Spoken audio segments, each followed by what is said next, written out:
Chers amis, bonjour. Heureux de vous retrouver pour cette chronique hebdomadaire diffusée sur Téléplaisance.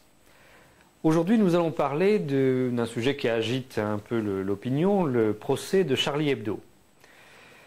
Vous croyez connaître cette histoire et je vais essayer de m'efforcer de montrer que ce qu'il y a derrière l'histoire est beaucoup plus important que les apparences, que tout ça n'est jamais qu'une assez belle manipulation pour nous dresser les uns contre les autres, pour semer les germes de la guerre des civilisations.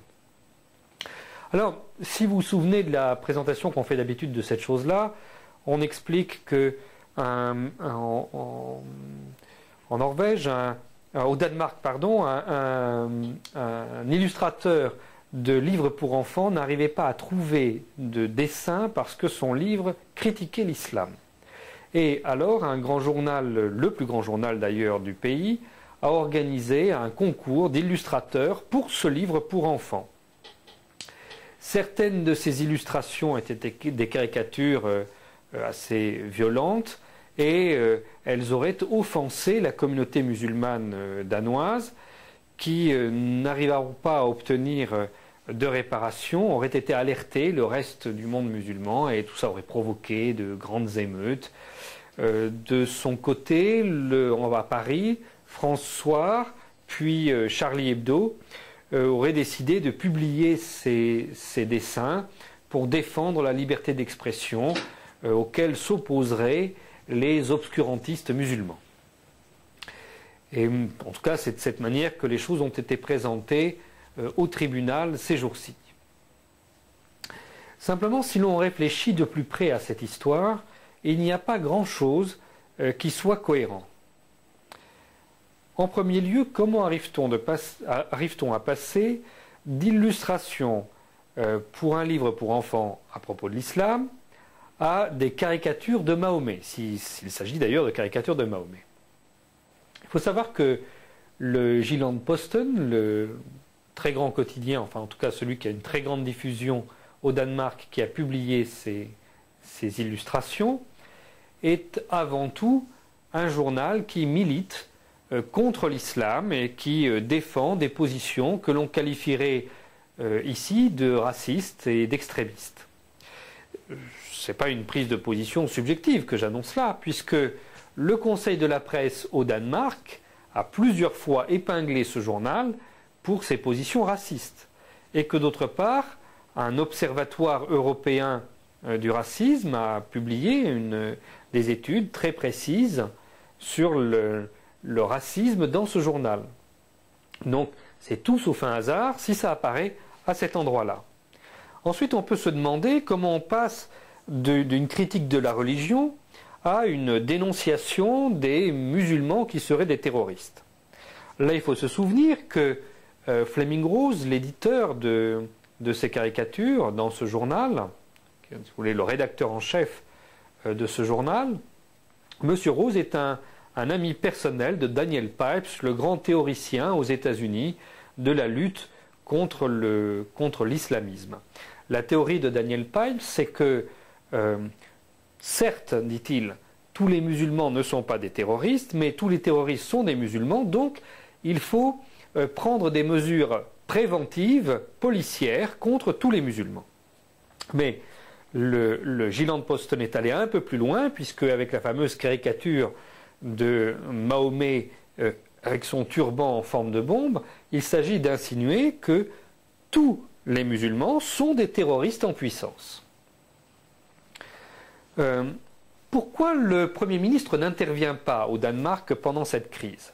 Bien, tout simplement parce que le Premier ministre, qui est sollicité par les ambassadeurs des pays arabes et par les organisations musulmanes danoises, le Premier ministre est un partisan de la guerre des civilisations. Il se présente lui-même comme le cheval de Troie des néoconservateurs dans l'Union européenne. Et lorsqu'il présidait l'Union européenne en 2002, c'est lui qui a signé les documents secrets qui ont autorisé les vols secrets de la CIA en Europe, les enlèvements de suspects, tous musulmans, et leur évacuation dans des avions disposant de salles de torture. Autre incohérence, comment est-ce que les musulmans, qui devraient d'abord se préoccuper de dénoncer l'occupation de la Palestine et l'occupation de l'Irak, comment tout d'un coup ils se passionnent pour les caricatures? Eh bien, c'est que les responsables d'associations danoises sont venus alerter le monde musulman. Mais deux de ces responsables, M. Akari et M. Aboulaban, se sont présentés dans différents pays avec un dossier extrêmement fourni expliquant la montée du racisme en Europe et mêlant les caricatures du Jinon Post à d'autres caricatures beaucoup plus offensantes de manière à faire monter la sauce. Ce qui est important, c'est que ces gens-là n'ont jamais dit d'où ils venaient. En fait, Aboulaban est un des responsables d'un mouvement secret, le Hizb ut-Tahrir, qui est aujourd'hui considéré comme voulant rétablir le califat sunnite dans l'ensemble du monde arabe, et turc, puis dans l'ensemble du monde. Ce mouvement prétend être non violent, mais on sait qu'il est impliqué dans toutes sortes d'opérations violentes et au cours des dernières années, ce mouvement a été largement soutenu par le MI6 britannique et la CIA des États-Unis pour lutter contre divers régimes en Asie centrale. L'Organisation de coopération de Shanghai, qui est une alliance entre la Russie et la Chine, a d'ailleurs créé un département spécial pour lutter contre le Hizb ut-Tahrir, qui est vécu exactement comme on vivait l'organisation des Moudjahidines afghans avec Ben Laden pour lutter contre les soviétiques.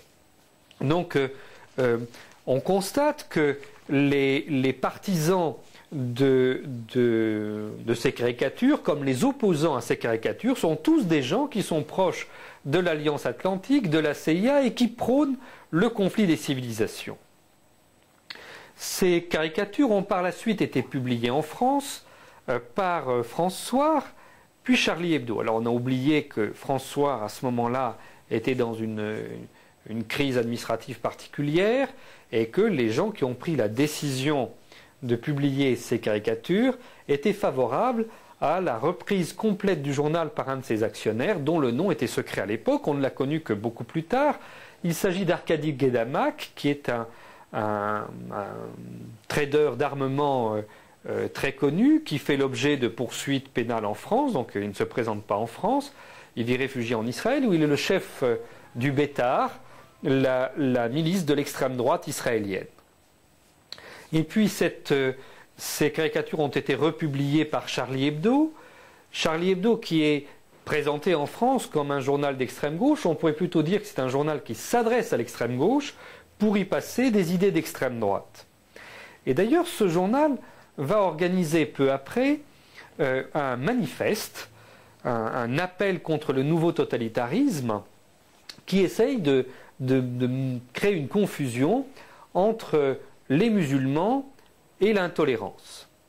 Donc, c'est toujours le même mécanisme, hein. On essaye de faire croire que ce qui est en cause, ce qui choquerait les gens, c'est de critiquer l'islam. Alors que ces caricatures ne critiquent absolument pas l'islam, leur objectif est d'assimiler les musulmans au terrorisme. On ne devrait d'ailleurs pas parler de caricature de Mahomet, on devrait parler de caricature contre les musulmans. Donc cet appel contre le nouveau totalitarisme est signé par quelques personnalités, bien sûr Philippe Val, le directeur de Charlie Hebdo, Caroline Fourest, qu'on connaît comme attisant toujours le clash des civilisations, Antoine Sfer et bien sûr Bernard-Henri Lévy, ce qui permet de bien comprendre où ça se situe. Alors quelle est notre position à nous? Nous, c'est défendre la laïcité, mais la laïcité, c'est d'abord l'organisation pratique de la tolérance, qui est non seulement la liberté de religion, mais d'abord la liberté de conscience, donc la liberté de critiquer les religions, mais aussi la liberté de ne pas être insulté soi-même.